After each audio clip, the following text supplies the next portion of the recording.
Assalamualaikum dan salam sejahtera buat pensyarah yang kami hormati dan sayangi Dr. Nur Arshikin. Saya Nurfizati Munira, salah seorang dari kumpulan ini, dan kumpulan kami akan membentangkan soalan satu iaitu kepentingan mempelajari teori-teori psikologi dalam meningkatkan profesionalisme guru dalam bidang pendidikan. Bagi pengenalan untuk topik ini, secara ringkasnya, psikologi pendidikan mengkaji proses mental, emosi, motivasi dan tingkah laku pelajar untuk meningkatkan kualiti pengajaran dan pembelajaran dengan menggunakan prinsip psikologi yang berkesan dan teori-teori psikologi pendidikan seperti teori Piaget, Vygotsky, Gardner dan lain-lain membantu guru memahami perkembangan pelajar dan memilih pendekatan pengajaran yang sesuai untuk meningkatkan hasil pembelajaran.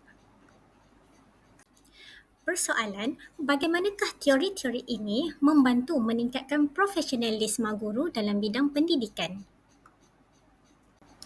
Melalui teori perkembangan kognitif Piaget, guru dapat meningkatkan profesionalisme mereka dengan yang pertama, memahami tahap perkembangan pelajar.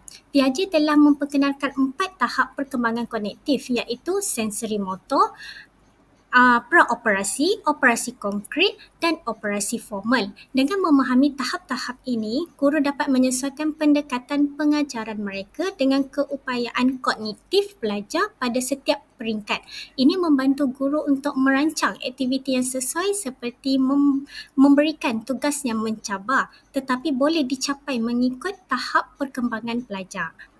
Yang kedua adalah pengajaran berpusatkan murid. Piaget menekankan pentingnya pembelajaran aktif dan interaksi dengan persekitaran. Guru yang memahami teori ini akan lebih cenderung untuk merancang pengajaran yang memberi ruang kepada pelajar untuk meneroka, menyiasat dan menyelesaikan masalah sendiri berbanding mengutamakan pengajaran berpusatkan guru. Ini akan meningkatkan keterlibatan pelajar dan memperkasa pembelajaran mereka. Dan yang ketiga adalah menyokong penggunaan strategi pengajaran yang sesuai. Dengan memahami bahawa pelajar berkembang secara berperingkat dalam cara mereka berfikir, guru dapat memilih strategi pengajaran yang sesuai dengan tahap perkembangan kognitif mereka. Contoh, pada tahap operasi konkret, pelajar lebih mudah memahami konsep melalui aktiviti hands-on dan manipulasi objek. Manakala pada tahap operasi formal, pelajar boleh terlibat dalam pemikiran abstrak dan teori. Jadi, dengan memahami dan menerapkan prinsip teori perkembangan kognitif Piaget ini, guru dapat merancang pengajaran yang lebih berkesan dan sesuai dengan tahap perkembangan pelajar, meningkatkan pengalaman pembelajaran mereka dan seterusnya mempertingkatkan profesionalisme guru dalam bidang pendidikan. Assalamualaikum warahmatullahi wabarakatuh. Nama saya Muhammad Syahri Ikhwan bin Cik Mansur. Hari ini saya akan bercakap berkenaan teori Vygotsky atau teori perkembangan sosio-kultural. Dikembangkan oleh psikologi Rusia Lev Vygotsky. Salah satu konsep kunci dalam teorinya adalah zon perkembangan prokisma ZPD yang merujuk pada jarak antara kemampuan aktual seorang anak dan kemampuan potensi yang dapat dicapai dengan bantuan orang dewasa atau rakan sebaya. Beberapa poin penting dari teori Vygotsky adalah meliputi interaksi sosial, bahasa dan pemikiran, konteks budaya dan peranan scaffolding. Interaksi sosial. Vygotsky menekankan pentingnya interaksi sosial dalam pembelajaran. Dia percaya bahawa pengetahuan dibangunkan melalui kolaborasi dan dialog. Kedua, bahasa dan pemikiran. Vygotsky percaya bahasa memainkan peranan yang penting dalam perkembangan kognitif. Melalui bahasa, individu dapat menginteraksi pemikiran dan konsep yang lebih kompleks.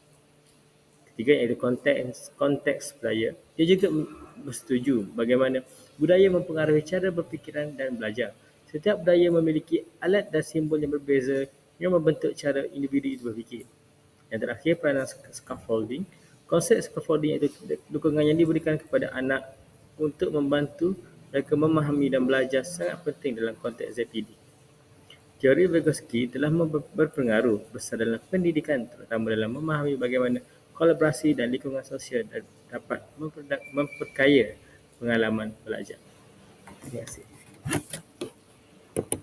Saya, Haji Ashikin binti Muhammad Halimi, ingin menerangkan kepentingan teori Howard Gardner.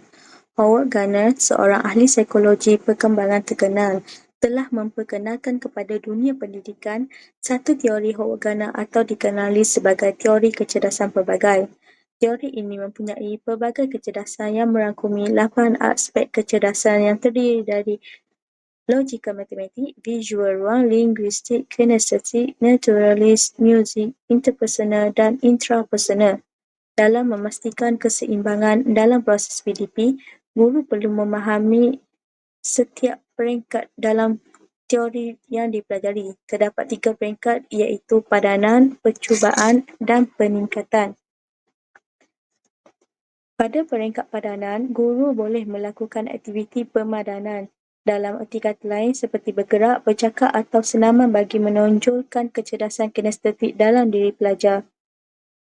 Peringkat percubaan pula, guru perlu soal pada diri sendiri bagaimana untuk mengaplikasikan kecerdasan pelbagai dalam pelajaran harian.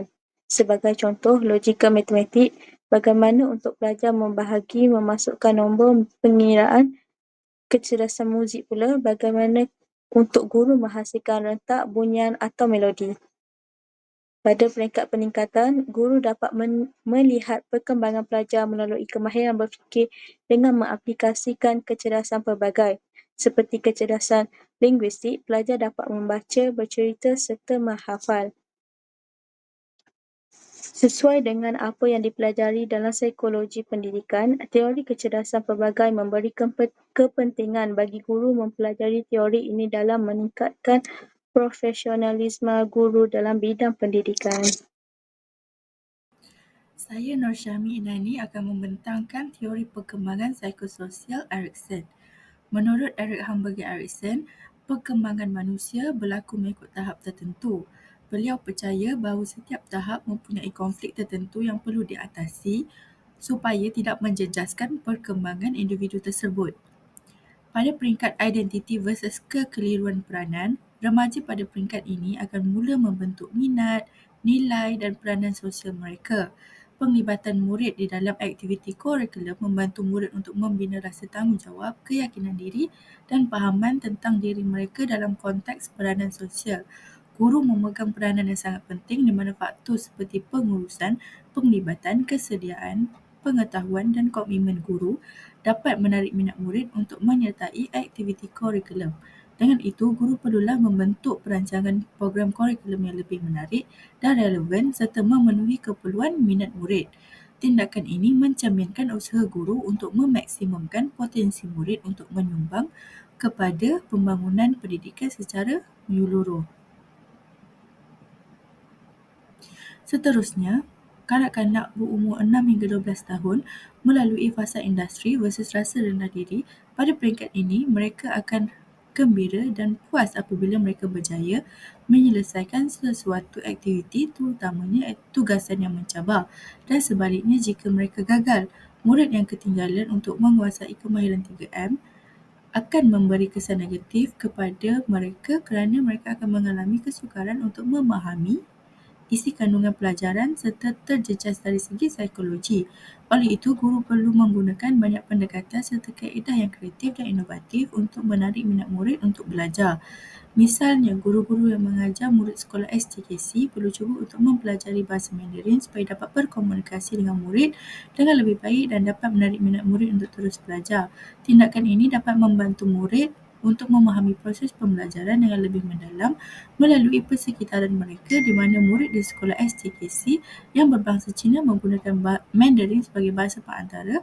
Apabila guru cuba berkomunikasi dengan mereka dalam bahasa Mandarin akan dapat memastikan murid-murid memahami pengajaran pada hari tersebut dan seterusnya meningkatkan minat dan motivasi mereka untuk terus belajar pada masa akan datang. Itu sahaja daripada saya akan serahkan kepada Cikgu Husna untuk membentangkan seterusnya. Teori yang seterusnya ialah teori pelaziman klasik dan juga teori pelaziman operan. Teori pelaziman klasik ini diperkenalkan oleh Ivan Pavlov yang melibatkan pembelajaran melalui hubungan antara rangsangan yang neutral dan juga respons automatik yang boleh diberikan oleh para pelajar. Teori pelaziman klasik dapat membantu guru untuk memahami bahawa tingkah laku pelajar boleh dipengaruhi oleh kawasan persekitaran di sekeliling pelajar. Dan yang kedua ialah teori pelaziman operan yang diperkembangkan oleh B.F. Skinner.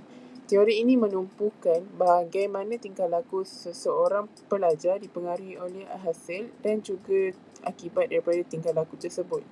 Teori ini melibatkan pembelajaran melalui hukuman, punishment, yang mana pelajar akan cenderung untuk tidak mengulangi kesilapan mereka, dan juga ganjaran, reinforcement, yang mana cenderung untuk diulangi oleh para pelajar. Antara kepentingan yang dapat kita pelajari daripada kedua-dua teori ini dalam meningkatkan profesionalisme guru ialah guru dapat memahami tingkah laku pelajar. Dengan cara teori pelaziman klasik mengatakan bahawa membantu guru dapat memahami cara pelajar mengaitkan rangsangan tertentu dengan tindak balas tertentu, manakala melalui teori pelaziman operan ia menjelaskan bagaimana cara tingkah laku boleh diubah melalui hukuman dan juga ganjaran. Kepentingan yang kedua ialah guru dapat meningkatkan motivasi pelajar dan juga pelibatan pelajar, di mana teori pelaziman klasik mengatakan bahawa ia dapat mencipta pengalaman pembelajaran yang positif kepada pelajar supaya motivasi pelajar ditingkatkan, manakala melalui teori pelaziman operan, pemberian ganjaran akan cenderung menjadikan pelajar lebih positif dan memotivasi kerana berlaku peningkatan usaha daripada para pelajar. Kepentingan yang terakhir ialah guru dapat membentuk sikap positif dan tingkah laku yang proaktif daripada para pelajar, di mana teori pelaziman klasik dengan mengadakan sesi pembelajaran yang menarik dapat meningkatkan sikap positif pelajar, dan melalui teori pelaziman operan menggunakan penguatan yang positif juga dapat meningkatkan sikap positif para pelajar. Assalamualaikum, saya Nur Azhar dan pada kali ini saya akan menerangkan kepentingan teori perkembangan Kohlberg dalam profesionalisme guru. Seperti yang kita tahu, terdapat 3 tahap utama dalam teori perkembangan moral Kohlberg, iaitu tahap pra-konvensional, konvensional dan pasca-konvensional. Jadi, bagaimana teori perkembangan Kohlberg ini penting dalam meningkatkan profesionalisme guru? Yang pertama, guru dapat menggunakan pendekatan pembelajaran yang sesuai mengikut tahap umur. Contohnya, pada peringkat pertama iaitu peringkat pra-konvensional, kanak-kanak akan lebih mementingkan diri mereka sendiri. Mereka patuh peraturan kerana takut akan hukuman yang dikenakan.